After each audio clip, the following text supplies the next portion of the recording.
cholesterol is not a good predictor of heart disease. High cholesterol is not a good predictor of whether or not you're going to have heart disease. Welcome to part 3 of our series on chronic disease. Today's episode is titled, Why High Cholesterol Doesn't Cause Heart Disease. And we also talk a lot about heart health. Remember, next Monday, June 6th at 6:30 at Armor Health, Reverse the Trend of Chronic Disease, free workshop. Bring your friends and bring your family for this jam-packed hour. Let's get to today's episode. Hey everyone, this is Dr. Barrett. I'm a board-certified chiropractic physician with a passion and emphasis in functional nutrition. We can't wait to add value to your health as well as the health of your family. Thanks for listening in to the Real Health Podcast.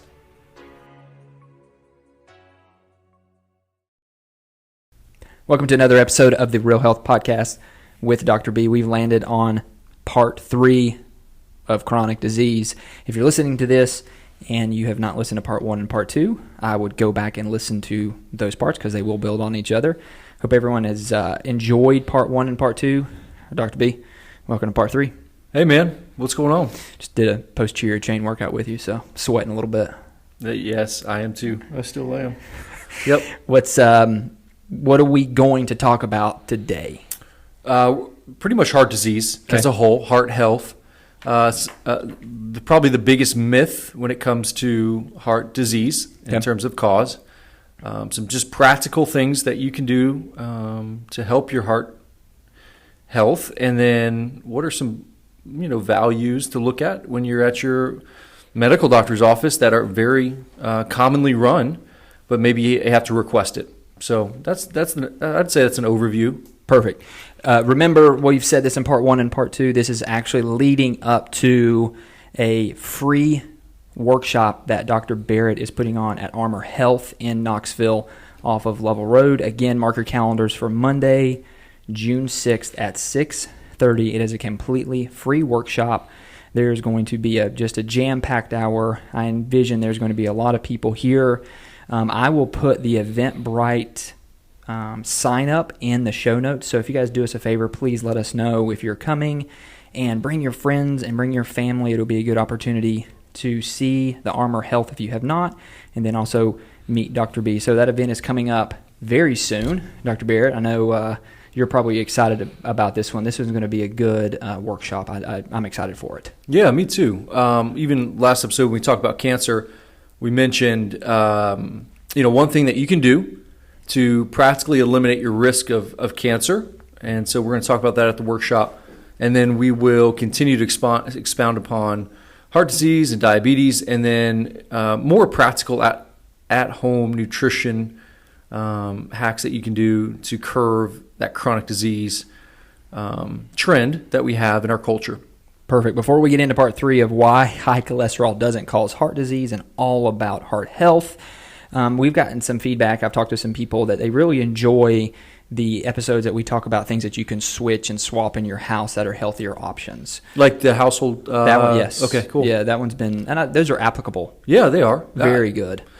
Yeah, and that's really important for us to hear, because sometimes we talk about things that really, maybe a mom wants to hear something to help their baby, or hey, I'm pregnant, what food should I eat? Just some other practical things that may not be on our radar. Mm-hmm. Everyone's in a different season of life, so do you have a comment on like how to maybe get in touch with us on those things? Yeah, I mean, really, the Facebook and the Instagram DM messages, if you guys aren't following us on those type of platforms, that really is just a really good resource. And then if you see us out in public, or you're in the office and you're up front, and to tell the ladies, maybe we could put something up there of like a type of episode that you would like to hear on, maybe what they would want to hear. Like maybe that's a good way. But then also the DMs and the Instagram and Facebook. Yep, that'd be a good one. Well, with that, what's one thing that maybe you guys at your house, cook with, that's an easy swap for some people? How about that? It actually goes into today's show. So how about that? That's cool. Butter. We cook with butter a lot. It's very stable fat. It's a saturated fat. But not all butter. We're not going to run to the store and get some. I don't even know what that stuff's called. But Yeah. Well, one thing for sure, we're not going to get margarine, right? We're gonna get real grass-fed butter. that's what Paula Deen uses. Betty Crocker, the big old tub. The brown tub. Oh yeah, man! Come on, you just spoon that out and just. So you cook with butter. So we do. We Okay. cook with grass-fed butter or ghee, and so one thing that is important to know about butter is, again, it's a saturated fat, which means it's very stable when cooking at high temperatures compared to most vegetable oils. It's also a very healthy fat for our bodies because it helps every cell membrane. It provides structure and integrity for our cells, and it's not a cause of heart disease. How about that? Segue into today's episode. Yeah, But absolutely. so the butter myth, of course, but it's margarine in grass-fed butter. We use Kerrygold. Is that Yep. some of the stuff that you guys as well? Kerrygold's great, right? Yep, absolutely. We use it. Mm-hmm. I still do sometimes, but people always used to laugh hysterically. But I actually put butter in my coffee sometimes, like especially in the morning, and put some coconut oil. And I've always been a fan of butter just because it tastes delicious. We use a lot of butter for sure. And most people think, well, hey, that's gonna increase my cholesterol levels. And then we get into the egg conversation. That's going to increase my cholesterol levels. And so anyway, it's a good segue because for sure we use butter over vegetable oils that have been heavily processed, sprayed with Roundup. Mm-hmm. Mass-produced genetically modified seeds from Monsanto and are killing us. Honestly, those rancid vegetable oils are very inflammatory and oxidizing to our cells. So it's not beneficial to our health. Butter is way, way better. Good. Thank you for that. Part 1, root cause of all chronic disease. Part 2, cause of cancer. Part 3, we're going to label this why high cholesterol doesn't cause heart disease / heart health. We're going to start with a myth just like we did on part 2. Go. Cholesterol is not a good predictor of heart disease. High cholesterol is not a good predictor of whether or not you're going to have heart disease. Okay. So most people think high cholesterol causes heart disease. High cholesterol, heart disease. It's not true. Studies do not support it. There is currently no study that links high cholesterol with an increased risk of heart disease. It does not exist. So where does that come from? Blanket statement. It doesn't exist. Where do you think it comes from?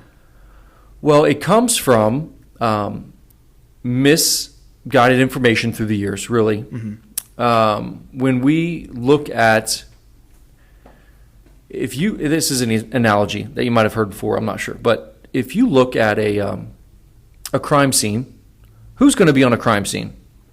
The police. Mm-hmm. Who's going to be at a house that's on fire? Firefighters. Mm-hmm. So who's on the scene? Do you think the firefighters caused the fire?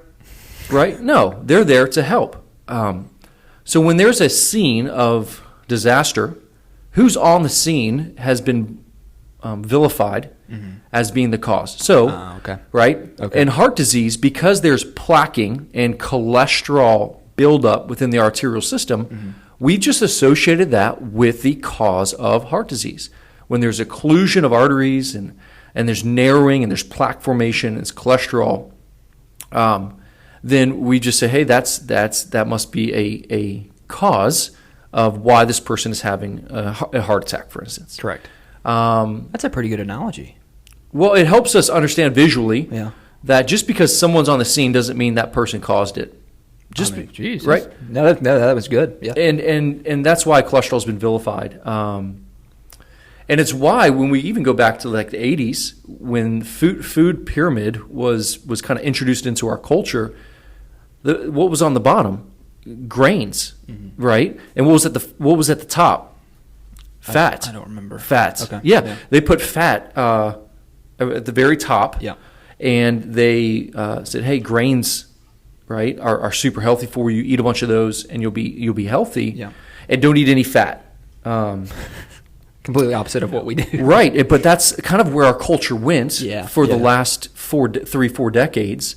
But it's also why we have such such an increase in heart disease and diabetes and obesity, overweight. So the myth is cholesterol, high cholesterol, is not a good predictor of heart disease. Yet most people think it is the cause.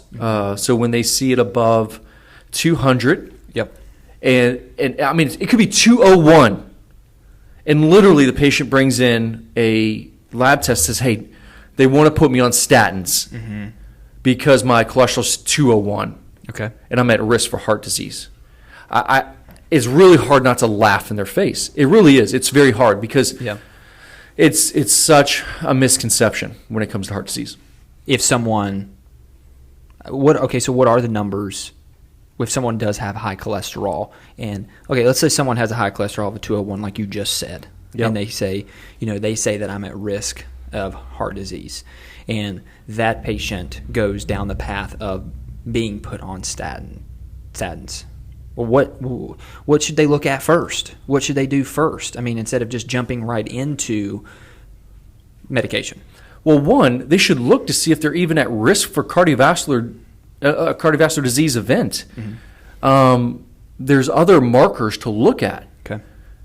There's a better way of working up, from a laboratory analysis, the body to determine the health of the individual. They're looking at just one thing, which is cholesterol. Yet, 50% of people that had a heart attack had normal cholesterol levels. Wow. So when we look at even people with heart attacks, they have normal cholesterol. How could someone have normal cholesterol and have a heart attack if cholesterol is a major predictor of heart disease? It's not. Yeah. So what's causing heart disease? What's causing heart attacks, right? How about this? If your cholesterol is actually below 160, you're at a significant increased risk of dementia, Alzheimer's, low sex drive. Why? Because we need cholesterol to make every steroid hormone in the body.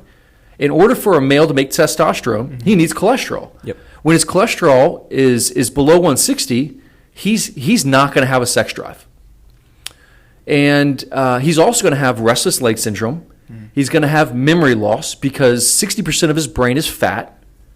So his brain is literally starving to death.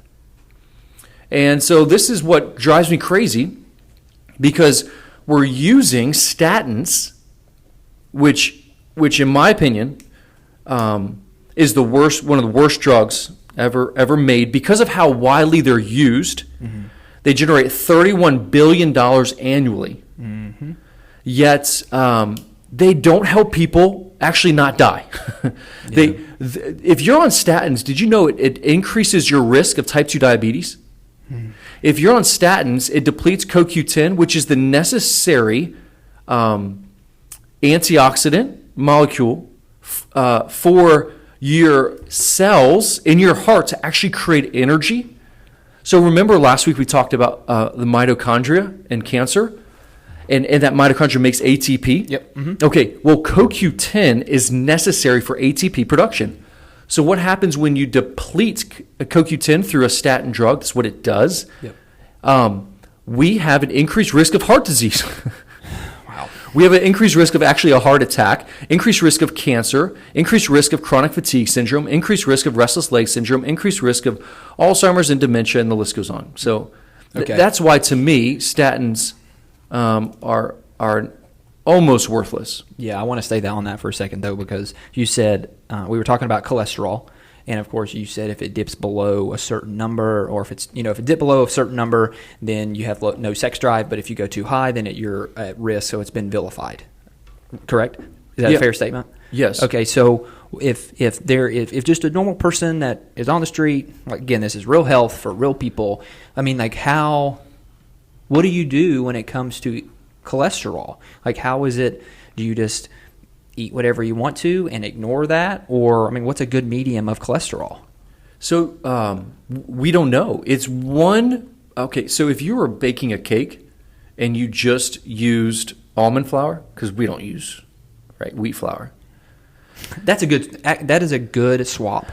I mean, It is really a good though. swap. I mean, you can go to Costco Yeah. and you can start using almond. They have gigantic bags of almond flour. Yeah. I may plug Costco here. This is not a thing for the show. Costco has really good swaps. Yeah, they do. And They really do. I agree. Phenomenal swaps for your family. So make Yeah. that So swap. if you use one ingredient to bake a cake, guess what? That cake, you're not going to have a cake. You're going to have almond flour. You're going to eat almond flour. So cholesterol is just one piece of a multifaceted pie. Yep. Right? And so we have to look at the cause of heart disease by building a picture of a lot of different values and lifestyle. Right? Health is not a one size fits all. So we got to look at blood pressure. We have to look at heart rate. We have to look at stress levels. There's more stress attacks than there are actually like heart attacks. So we got to look at stress. Are you getting adjusted? Are you moving your body? Are you eating clean? Are you living a fasted lifestyle? What's your inflammation levels look like? And when we get that picture, then we can understand if they're actually a risk for cardiovascular disease. So Go ahead. that's why we can't just use cholesterol. So we don't know what a ideal cholesterol number is because everyone's different and everyone's in a different season. See, if you're in a more stressed season, guess what? You're going to produce a little bit more cholesterol to make more hormones. If you're not in a stress state, your cholesterol levels are going to naturally lower a little bit. Your cholesterol levels are always in a fluctuation of elevation and decline, elevation and decline. So what's a good number? Well, I'll tell you that you probably want to be at minimum close to 200, actually, if not, above 200. Okay. Like that's actually healthy. Which, But even the standardized test of looking at cholesterol alone, like total cholesterol, LDL, HDL, that test is practically obsolete. It really shouldn't be done. It doesn't give us enough data. And so that's where but it's still used every single day to diagnose people. every single day. And that's why there are two better, in my opinion, predictors of heart disease.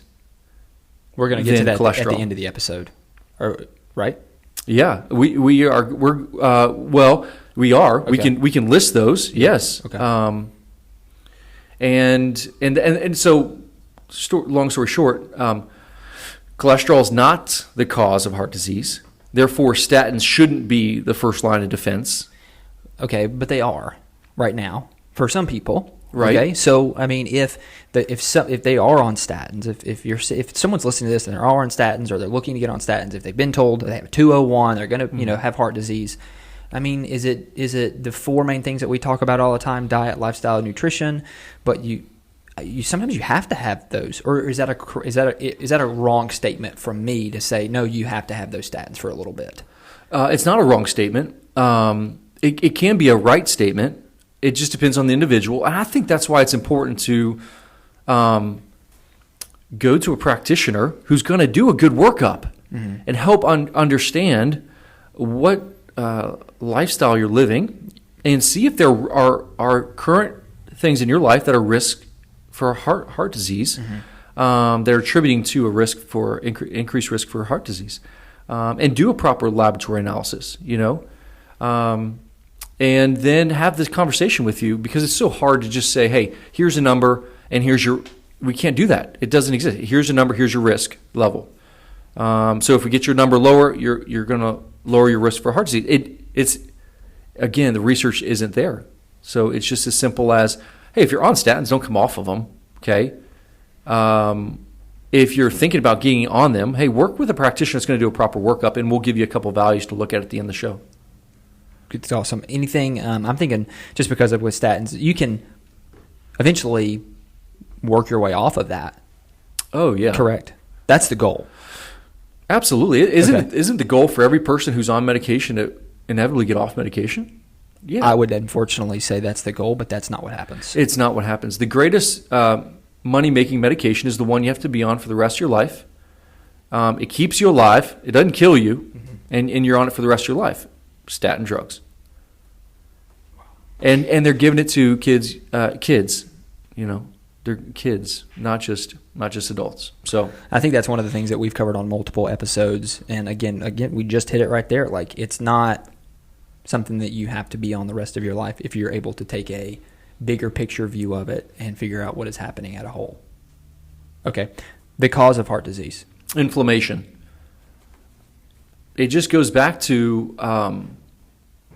heart disease. So what burned down the house? Fire. Right? That's what. But the firemen are there, and the firemen are the cholesterol. Cholesterol's been vilified. And the fire is inflammation. Got it. So, what causes inflammation in the cardiovascular system? Sugar. Sugar is like scrap metal running through the arterial walls, creating damage and havoc, breaking up the inside of the vascular wall, that endothelial lining. And so therefore, hey, we got a problem. We've got damage. We have damage done to the arterial system. So the brain says, hey, hold up, we got to heal this. Mm-hmm. So it actually increases the production of LDL cholesterol from the liver to go into the cardiovascular system to then start to patch and repair their arterial walls. Really? Yep. Okay. So that's literally a mechanism of plaque formation. It's trying to repair it. That's all it's doing. So it's trying to put out the fire. But the body is actually thinking it's doing good. It is doing good. It is doing the best it can with what it has. Oh, okay. Your body, the way God designed it is this. It's always trying to do the best it can with the information it has. We just got to give it better information, right? Because if you're providing it if the input is bad, the output's bad. If the input's good, the output's going to be good. And so the body is constantly trying to adapt and survive. So the survival mechanism is actually an increase in cholesterol production because of increased sugar levels. If you want to lower your cholesterol, 50 points, get off sugar. If you're at like 350 and you want to get down, below 300, or just see what your cholesterol levels could be, just get off sugar. Okay, get off sugar. I got to ask you a question. Processed sugars, processed grains. Where are people getting those that they don't know they're getting them from? Mainly food pyramid at the bottom, because we know that sugar is sugar. Correct. Right? We know the caramel frappuccinos at Starbucks is sugar. Sweet tea's delicious. Sugar. So good. Yeah. We know straight sugar is sugar, right? We know that an average American consumes 160 pounds of sugar per person per year. 160 pounds. That's a lot of sugar. That's a lot of sugar. Yeah. So we know that, but where we don't know it is usually when it's found in breads and rices and cereals and cakes and. But that's why I don't think, again, for the people that aren't reading labels and for just normal individuals that have a life and kids and busy, like the sugar is hidden, you're saying, in the food pyramid. Yes, it's hidden in the conventional processed grains in our society. Okay. And then people love sugar too. People are addicted to straight sugar, so they're just consuming that a lot. Okay. Well, I'm going to dig even further. Someone looks at the back of a label right now, and they don't really know if they're getting their sugar. There's sugar, added sugar, difference. Is that you get that? Is that a good question? Yeah. Okay. So there is a difference. Okay. Right. The sugar content, like if I just had a banana after a workout, if you look at the sugar content of it, it's X grams. If I take that sugar and I throw some cane sugar on top, there's total sugar and then there's added sugar. The cane sugar is the added sugar. Got it. So it's the additional baked into the product or added to the product. The sugar of fruit have been vilified. Is that okay? It depends if you can process sugar. See, the problem is if you eat too much sugar, then your body can't process sugar. It doesn't matter if it's from fruit or if it's from, a bunch of cane sugar. It doesn't really know the difference. Okay. But if your metabolism is set up, postured to create energy from carbohydrates, sugar, then you're set, right? But if it's not, and the best way to tell is the wall test. The what? The wall test. I don't know what that is. So the wall test. For anyone that's not, or if you're, this isn't on YouTube, but if you're looking, he's looking at me just with the weirdest smile whatsoever. Well, because people laugh when Okay. I show them. Want me to show you the wall test? All right, I got to take my headset off. Okay. All right, you so ready? here, I'm going to give him a visual. I've always wanted to do this. Okay, Dr. Baird is standing up right now, and he has got his face against the wall. He has put his nose against the wall. What? I don't understand. What are you doing? I just walked into the wall. He just walked into the wall, people. And I just wanted to see what hit first. Was it my toes or was it my belly? If your belly hits first, you don't handle sugar well. Hence the wall test. So walk into the wall and what hits first, okay? And so Is this like an inside joke, or is this? No, is no, it, no. It's true. Is it? it's kind of true. Okay. It has no research behind it. Okay. Maybe it does. I don't know it. I've never seen anything like it. But So if you're on the side of the road right now, it's belly fat is Okay. really what we're talking about. If the belly fat is sticking out, Okay. and is beyond your toes and your nose, you're not handling and processing carbohydrates well. And so then you're probably not in a position where fruit sugar is beneficial. It's probably more of a detriment. Okay. And we need to keep our carbohydrates in a lower end. awesome. Okay, But inflammation as the core issue, caused by increased elevated sugar levels, Okay. Which we'll talk about next episode, which is pre-diabetes, Correct. is a better indicator of overall cardiovascular health than anything else. Okay. Well, I hijacked the cause of heart disease, inflammation, and sugar because just those questions around there. What is the other cause? I mean, I know inflammation is the cause of heart disease because of sugar. Anything else you want to talk to with that point when it comes to inflammation? Because you don't hear that. I'm going to tell you, like, you don't hear that heart disease. No, that's inflammation. So the other one, and this is kind of like taking a total rabbit trail, Okay. but I'll throw it out there because I want to keep today's episode simple. Cardiovascular health, inflammation. We'll give you a couple of lab values and we'll give you some support. But we'll dive into detail a little bit more of this at the workshop. But oral health, so dental health, is a very good indicator of whether or not you're going to have heart disease. That's not really a rabbit hole. We actually talked about that on episode 1. Yep, we sure did. How, again, we don't have to go down the rabbit hole in this, but how serious is that? It's very serious. The people are walking around with a ticking time bomb in their mouth, and they're called root canals. Mm-hmm. So root canals are a breeding ground of pathogenic bacteria leaching into the lymphatic system that goes to organs within your body, causing autoimmunity and disease. Literally, rheumatoid arthritis, cancer, heart disease, heart attacks. If you just type in dental health and heart disease, you'll see hundreds, thousands of peer-reviewed medical journals citing it. So it's not actually an uncommon knowledge.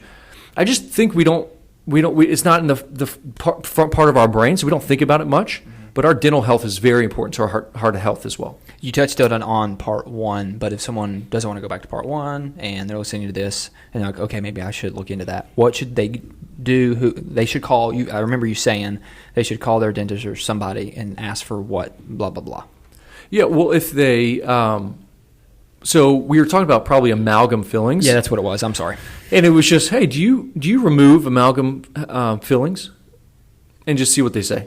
You know, if they're like, yeah, absolutely, it's a common practice, or they're confused, or you don't need to get rid of those, or they're safe. Yeah. You're in the wrong office. I wonder if insurance covers that. No. And we talked about that. Why? Because, well, if you notice, no dentists use amalgams anymore. Oh, yeah, we did talk about that. Right. Yeah, But it was a slow fade out because if they were to deem it as medically hazardous to your health, then that's right. every insurance company would actually have to pay for the removal of amalgam fillings, which would bankrupt the society. The same thing's true with mercury in vaccines. They're not going to come out and say it's dangerous because, again, they're liable. So anyway, that's why. Yeah. Do you feel like we've, given the listeners some good information when it comes to the cause of heart disease. Again, I think the goal today was to kind of provoke the thought that cholesterol doesn't cause heart disease. I think that's it. And I think if we just hear that, process that, and then it's not for us to convince you, it's really for you to look up and dive into and research and come to the workshop and learn more and read about. So 1, 2, that the biggest cause of heart disease is inflammation. And then 3, the next time you're at your doctor's office, if you're not going to come, to Armor Health or the Health Factory, there's a couple values that you should look at, and you should ask your doctor to run. You want to jump into those? Yeah. C-reactive protein and homocysteine. These are CRP and homocysteine. So CRP, C-reactive protein, and homocysteine, HOMOCYSTEINE, homocysteine. And those two markers are very good indicators of inflammation of the cardiovascular system that's associated with an increased risk, a direct increased risk of cardiovascular events. High cholesterol is not an indicator of heart disease, but C-reactive protein is. So we're able to determine if a person's at risk by looking at CRP and homocysteine. Are those on normal workups? They are. Oh, good. Okay. They are. This is a very, if you went to your doctor and said, hey, can you run CRP or homocysteine? They'll be like, yeah. You'll have to pay for that out of pocket. But yes, they will typically do them. That's so good. If they have those values, do you know those values off the top of your head, or is that just that is just a whole nother rabbit hole? It is. Okay. Yep. And it is a different, we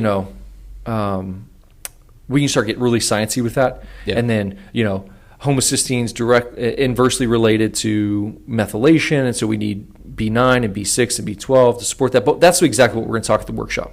I was about to say, if someone is on the fence about coming to the workshop and they want to know more about the heart disease, what do you feel like they'll walk away with on that Monday night when it comes to the heart talk or chronic disease talk? Yeah, so we're gonna show them a panel of what to look at in the cardiovascular system, and then what we run, and then what some of the elevated markers are doing to the heart, and then what you can specifically do to offset those elevated markers. That's cool. Okay. Through vitamin therapy, through stress resilience building, and then nutrition, everything we talk about, sleep support, Hydration. Right? Yeah, that's right. That's so good. Dr. B, part 3, chronic disease, why high cholesterol doesn't cause heart disease, and heart health. Thank you so much. This was good. Man. This was good. We're getting closer and closer. Guys, remember, Monday, June 6th at 6:30 at Armor Health. Mark your calendar. Sign up for the Eventbrite. We will see you there, and we will see you coming up on part 4 of the Real Health Podcast with Dr. B. Before you hit X, hold on 1 second. Hey, thanks so much for listening to the podcast today with Dr. B. 2 things that would really help the Real Health Podcast movement. 1, share it on your social media, your Facebook, your Instagram, wherever you're on a social network. And 2, if you go to Apple Podcast and you scroll down, give us a 5-star rating and give us a review. Thanks so much for your time, and we'll see you next episode.